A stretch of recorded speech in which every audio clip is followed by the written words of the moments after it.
Okay, it is Monday, September 28th, and here last class, we're going to admit Peter Eisler, who's going to jump in here. He's maybe just finished up a run, but anyway, it's been a kind of a wild couple of weeks here in Newport. I think as the sailing season seems to be just winding up because the New York Yacht Club sort of, punted all their stuff to the end of the season. So lots of racing here this weekend with Race Week, Rolex Race Week, whatever they call it, and some of the big boats. So it was nice to see the big Bellamente in town and host those guys. And for me, it was a chance to finally race in this IC 37 class, which was a hoot.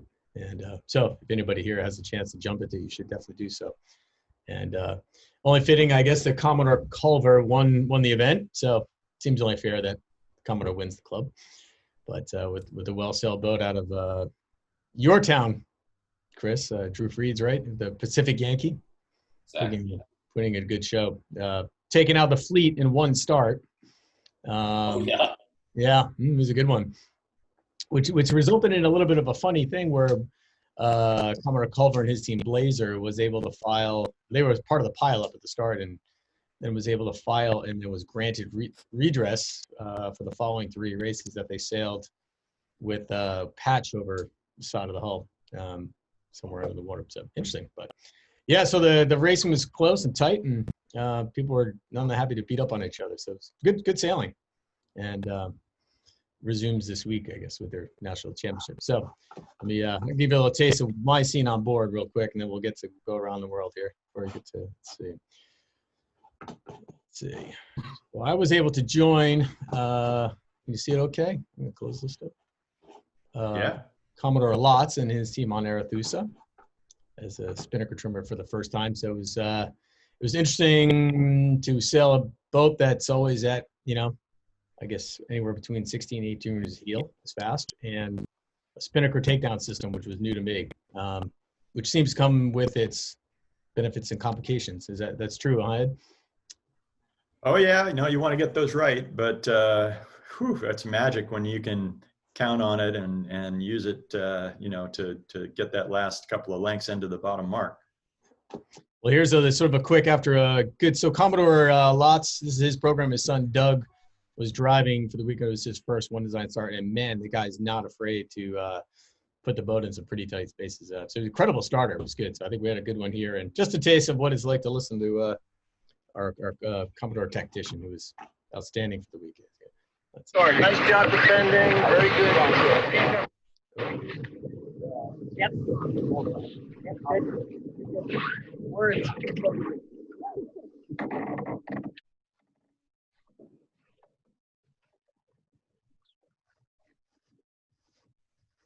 The light spot here. Pressure's back in 5. You don't have that much room to burn here, guys. Don't go down a lot, all right? Don't just reach. You can't reach the light here. Pretty good start. Could you cross the guys on starboard?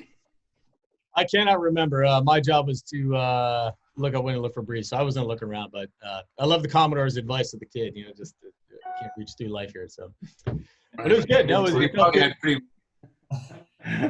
had pretty wide angles in that light air, so it may be hard to cross that one starboard tacker. Yeah. No, what was amazing, the beats were fairly short, so the pileups were certainly there in the first 2 marks, and then things spread out and became a little more clear. But that was good. It was good to sail a full regatta. I think for most people, it was the first big event of the season, so that was cool. Anyway, how about you guys? What have you been up to? Let's start with you, Chris. Well, things here in Southern California are definitely looking up. Like when we talked last week, we still had a households only ordinance in place for at least San Diego County, where for recreational boating you were required to only sail with members of your immediate household. So that got lifted on Friday, which is really good news, because that means that some of the regattas that got rescheduled from the spring, hoping to be sailed in the fall, will actually be able to happen. So the first one coming up would be a big San Diego Yacht Club regatta, which is called the Yachting Cup. It gets a normally quite a big turnout. That's right after the Ensenada race. Certainly won't be anywhere near what it usually is, but anyhow, there will be racing on October 10th and 11th here. And then the other good news is that our Hot Rum series that we have, which is probably the best attended event, certainly in San Diego and maybe even, you know, south of Newport Beach, will be able to happen starting in November and December. So that's really exciting news. We had a little Etchell sailing this past weekend. We got a small group of us together, went out and actually did some informal racing on Saturday, kind of all self-administered, organized tows and organized a race committee. And that was actually super fun, very informal. But it was nice just to be out and kind of feeling like things are a little bit more normal than they have been.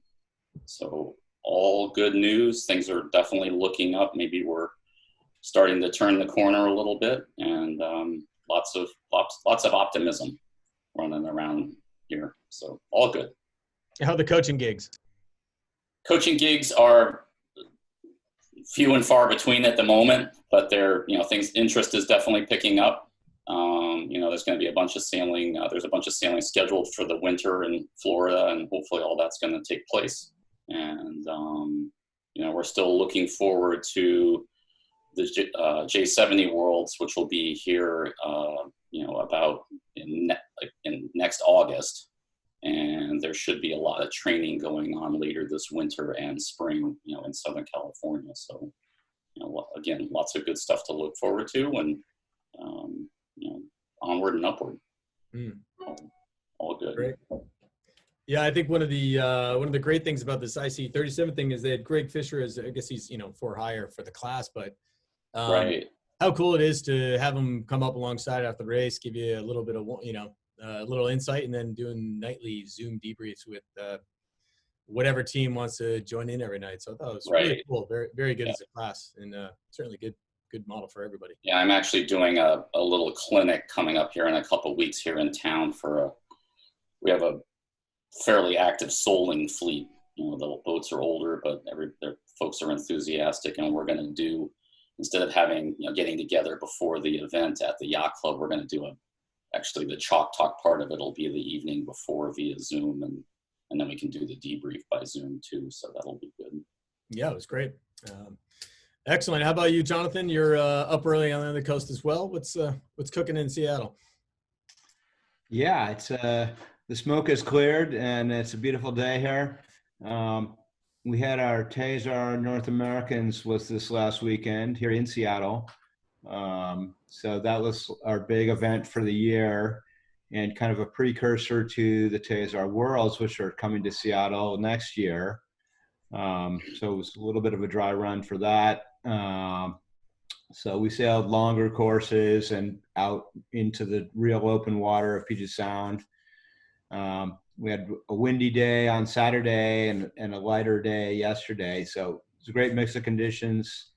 Had 7 good races, and Seattle Yacht Club has not run an event all year, and this was the first one that they sanctioned with a maximum of 50 people involved, and that was a stipulation put on by the Port of Seattle.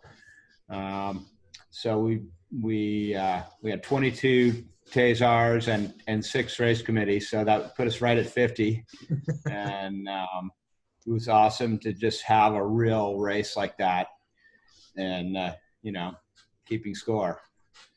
And how did the score work out for you? Doing really well. We've got a real interesting mix. You know, there's sort of us old guard, and then there's a group of like sort of 35 to 40-year-olds who are really strong.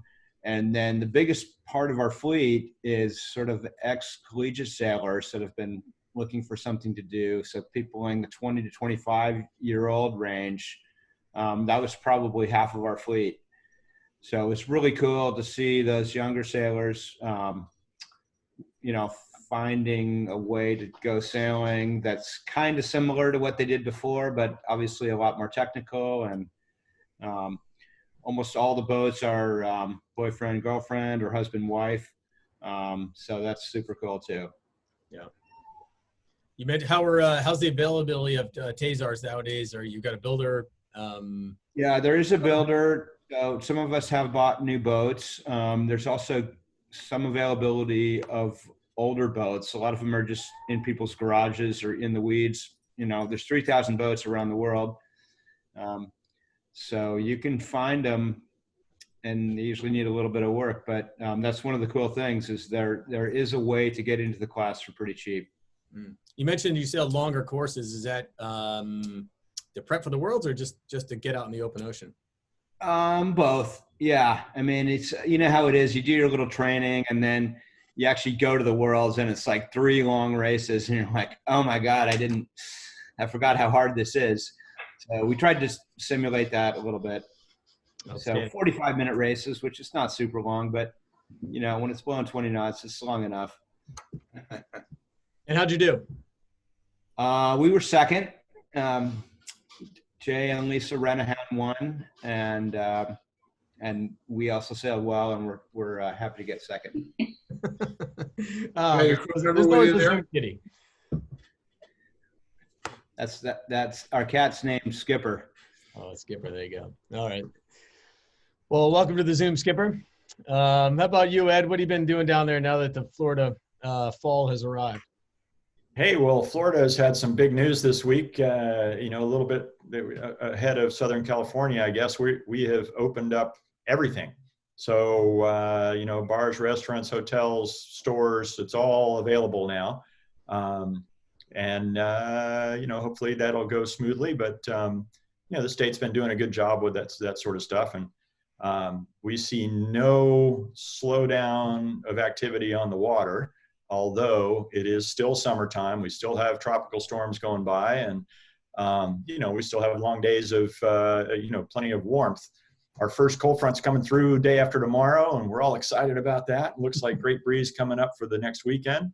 We're going to have our club championships are happening next week. A couple of weekends ago, there was a nice overnight race that goes down around an island at the mouth of Tampa Bay and comes back up to Davis Island Yacht Club. And, you know, a lot of people did that. And yeah, you know, the youth programs, I talked to several families who said that their kids were going to the first race of the summer, really, this past weekend. So it sounds like things were going the right way and people are getting outside and being involved again. It's nice. You've been doing quite a few, some seminars, and you're still staying active with some of the quantum debrief stuff too. What are you guys working on for next season then to try to get a jump on things before it hits you? Well, the 52s are, you know, trying to put a good season together for next year. We did just get a informational email from the class saying that, you know, don't overcommit your teams to where you're going. Don't pay non-refundable things because, you know, Europe's still closed down to Americans and other countries. And so, you know, the travel issue has got to get resolved. You know, the plan is to have our first event in the early part of May, and you know, hopefully that'll happen on time. But you know, how many months have we been going along now where we say, well, hopefully 3 months from now it'll be okay, and 3 months have come and gone and still not okay. So you know, we got our fingers crossed. Everybody's working hard, but really there's not much that we can do until people can, you know, from all over the world can travel to Europe. Mm. I thought of you this weekend with again with the New York Yacht Club, some of the bigger boats here, the arrival of quite a few more pro faces. What's a sense of what you know, guys from your programs and other pros, how they've been keeping themselves busy, employed, or otherwise trying to stay engaged? Yeah, I mean, there's you know, every individual is a different story. You know, people from the U.S. have not been able to go to Europe, so they've been trying to find things to do here in the States. There's a bit of coaching going on. There's people sailing Etchells. There's people sailing J70s, things like that. There's the Great Lakes 52s where, you know, had a nice circuit that went on, as Jonathan knows, and Pete as well. And they, you know, they had good activity up there. but everything's been much more limited, and the people in Europe generally are not doing much sailing, from what I understand. However, there's a good group of people that are Russian and from that region, who have been doing a lot of Melges 32 sailing, Melges 20 sailing. So there's things going on, but it's nowhere near at the levels that we'd seen in years past. So coming out of this thing, is there one team you think that could be the sleeper that comes out of nowhere that was usually down the rankings? Yeah, I mean, every year there's new blood that comes in and out, and the big story of last year was the improvement on the sled team. Those guys were really showing some strength towards the end of the season, and which is great. That's an owner-driven team, and they've worked together real hard for about 2.5 years now, and to develop their group to a pretty high level, and all of a sudden they were making it happen. So, but you never know. I mean, this is like a giant timeout. Momentum swings become huge when you have something like this. Somebody is working away real hard in the background somewhere, coming up with some new ideas, and all of a sudden they jump out and do great. Or maybe their ideas are, set them backwards. Who knows? And other groups are just sort of biding their time and waiting and assuming that it's all going to be the same when they come back. So, it's really going to be interesting to see what we get. And how about last question for you guys on the quantum side? What are you guys doing to make sure that you don't step back into it behind the ball? Well, from the quantum side of things, there's going to be some changes again after the America's Cup's over. And Terry and Dean and his guys are going to be coming back to the team. So actually, I'm probably not going to be involved with that group next year. So, things will be changing around a little bit there, and some of the other guys on board will be changing as well. So, we'll see. But that means that a different group is going to be making decisions on what to do to the boat. All the stuff that we were up to, maybe they want to continue or maybe not. So I can't really tell you. You're a bit of a free agent at the moment. A bit of. So free to come sell tasers anytime, Jonathan. Sounds like an invite. Get him a boat. They get him and Nick would just come out and crush you guys, I think. We'd spend all day just discussing which way we wanted to go. Well, I bet you have an open invitation. I'm sure Jonathan can find you a boat, no problem. Well, it would be fun to do some more sailing. I've missed it all this summer, and it'd be nice to get out. Excellent. All right, thanks, Ed. Eisler, you got your morning run in already, and you're jazzed up. What have you been up to? Yeah, this morning was fun. We had a little video conference call with the Svea J-Class team. Got Juan Kay and Steve Calder, our sales designer, and Charlie Ogletree, the project manager, and our illustrious coach, Vince Brune. And we hoped to have a 15-minute meeting, and it went on a little bit longer than expected. Sorry, I was late. But we're prepping up the J-Classes, looking forward to plans for next year. The annual meeting's coming up, and we were meeting on some technical stuff going on. But that's going to be the nature of my life, I fear, for the next few months, as the sailing appears to be over after the fun time racing against Jonathan and everybody on the Great Lakes 52 circuit, and it's back to working on the computer on some projects. What where's Svea? Where are the boats, the other J-Class boats, scattered to at the moment? It's so sad because we were all going to be a month and a half away from going down to New Zealand and starting to be the bells of the ball down there, like we were in Bermuda, which was really fun, showing off the old and the new. But all those plans have changed, and I think most of the Jays hang out in the Med and mostly in Palma during the off season. That seems to be the super yacht place to be for a lot of reasons. Yeah, I guess the New Zealand gig is you got to spend $150,000 in order to get your super yacht in nowadays.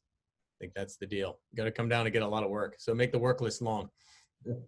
I don't know. My partner in Marine Weather University, Chris Bedford, has a job forecasting weather, and he can't even get a visa to get in. So maybe he needs to get a super yacht to get in. I'll tell him that.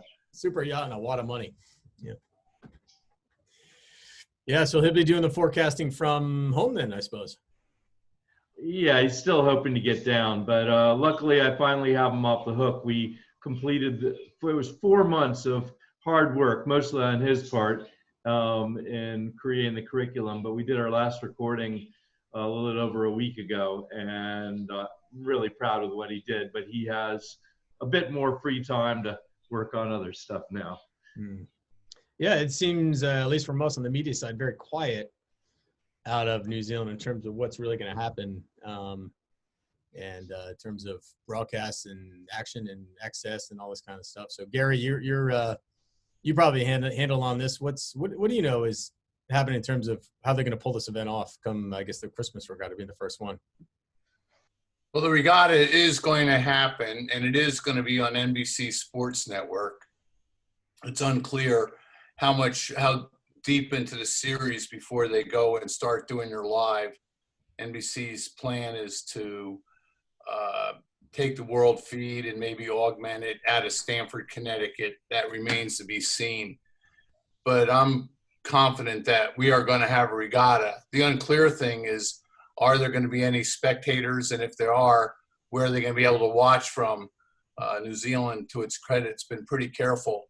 And you notice with most football and the NBA these days, they're doing pretty well with these sports without fans. So that's kind of where it is. Yeah. You don't necessarily need to pipe in the crowd noise, I guess, so it makes it a little bit easier for yeah. I get a kick out of that. You know, somebody blocks a punt or something and the crowd goes wild. You go, wait a minute, there's nobody there. I mean, the 50 guys on the team can only make so much noise down on the field and a few coaches. So I think that's kind of a fun element to it. But it seems to work. I mean, it makes it comfortable for the viewer. I've been watching the Lakers play and fascinating games in the NBA, and the crowd noise just answers it. But, you know, the noise you want to hear in the America's Cup is the conversations aboard the boats. So that will be there as they speak their one-word sentences going through the routines. Have you started building a jargon list and kind of understanding a little bit of what they're saying when they're in their code words? I've had a couple tutorials now on the whole foiling concept and the design questions that go on. I mean, the fact is, we're probably going to know who's going to win, or they will know in advance who's fast and who's slow. And the chances that two boats end up even seems pretty remote to me. Maybe one will have advantage in heavier wind or lighter wind. Having said that, good sailing and being able to sail on those foils is going to make a big difference. Yeah, I can imagine. Beating New Zealand in their home waters. I mean, Ed would know this, and Pedro, is going to be very difficult to do. They're very familiar with it.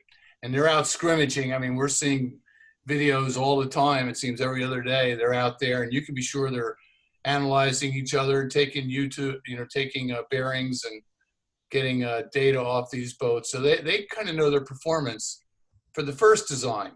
Now we get the second design. I think American Magic starts sailing in about 3 weeks with their new boat. And I bet they hope that's faster than what they have now. Mm-hmm. Yeah, put the old one. So I wanted to tell you about a very cool race that we had here in Annapolis, and this is the second of its kind. It was called the Three Lighthouses Challenge. It was a 21.6-mile race. We had 90 boats or so show up for the thing. And there's 3 lighthouses out in the Chesapeake off Annapolis, and we went and sailed around all 3 of them. Luckily, it was a very busy day, a very windy day, so that made it kind of exciting. I only had one member of my family on the boat, my son-in-law, who did his very first sailboat race in that regatta in 16 to 23 knots of wind. And so I felt the best position for him was to steer. So I kind of did guidance, and as it turned out, we got a third, but then they recorrected the scores, and we ended up fourth, 1.6 seconds out of third. But I think it was a great find. And I'm liking these kind of middle distance races. You might recall I talked about the 2-bridge fiasco that we had in August, where my wife sailed with me. Very cool. And she steered, and it was great fun. So these kind of middle distance 20-milers are very popular. We had 130 boats in the 2-bridge fiasco and 92 boats last week in the 3 lighthouse. And I think it's a little bit of a trend that we might see more of. And then one last thing, next weekend, we have a 24-hour race coming up. We have 37 boats entered in 3 divisions, 2 ORC divisions, and then a J105, which is the double-handed mixed concept coming up.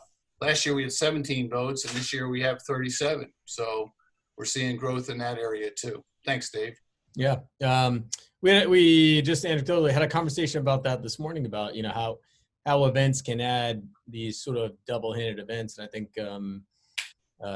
the daytime, trying to not have any overnight racing is probably the smartest thing in terms of organizing the event. But the mid-distance day racing is a good way to go.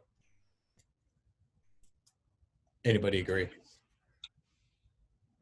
Almost seems like Go ahead. Overnight's the way to go, Dave. Day racing's easy. It all happens I at mean, night. the race in Annapolis is 24 hours, so it's one overnight. We're not stretching it. No, Dick Neville's the PRO, and he'll come up with a course that gets everybody to finish, close to 24 hours. And looking ahead, there's a good chance we'll do a pursuit type start where you start based on your handicap. Hey, Sounds like come a on, great like, good- those 24-hour races, that's it. You might call it overnight, and it does happen overnight, but you don't get any sleep in those races. No. You need a 2 or 3 day race really to get into the watch systems and truly be going overnight. Yeah. Well, do we No, find, is it, I like Jonathan's idea, Jonathan's program over the weekend of the 45-minute race. That's good for me. Now we're talking about a 45-hour race, Ed. Yeah, no, that takes away my good sleep opportunities and having a nice meal with my wife at dinner. No, Pedro's totally right. I mean, a 24-hour race is essentially a sprint, and you do get very little sleep. You get some rest, but you're pushing hard. The Olympic length race, which is more like 3 days, is the most challenging length because you can't sprint for that long, no way. And you're not going to get into a full watch system either. It's going to be this hybrid, which is really going to test, different parts of people's ability. well, it sounds like you guys need to add an overnight race in the Tasar fleet. We just got to keep going around the same course. We did that where we sailed to this nearby island and then everyone camped out for the night. And then the next day we sailed back. We did that a few years ago. That was really fun. Come on, the Snipes have a famous one here, Chris. You've probably done that. yes, the GFU Regatta, 24 hours with a break, a 2-hour break for the party starting at 8 p.m. Yeah, that has. Does he have a party and then go back out? Oh my Oh goodness. yeah. It's a challenge. Is that one still active? It hasn't been active in the last couple of years, but it certainly is, something that could be. It was a lot when I did it, which was now a while ago when I just, stay up for 24 hours and party. It was quite active. It hasn't been active the last few years. All right. Well, it sounds like the challenge has been laid down to you, Chris, to relaunch that regatta now. Yes. That's it. You got time. And nice job making the bed, by the way. It's good stuff. Keep it clean. Well, thanks, everybody. It's good to see everybody's active and so everyone's playing. That's great. So part 2 New York Yacht Club Racing here in Newport next weekend. So a little bit more on that Well, later. good luck out there, Dave. We'll be cheering you on. Yeah. All right. Thank Yeah, you. don't reach through life, Dave, all right? No, sir. Keep the pups coming. All righty, gang. Thanks, everybody. Yeah. See you next week. See ya.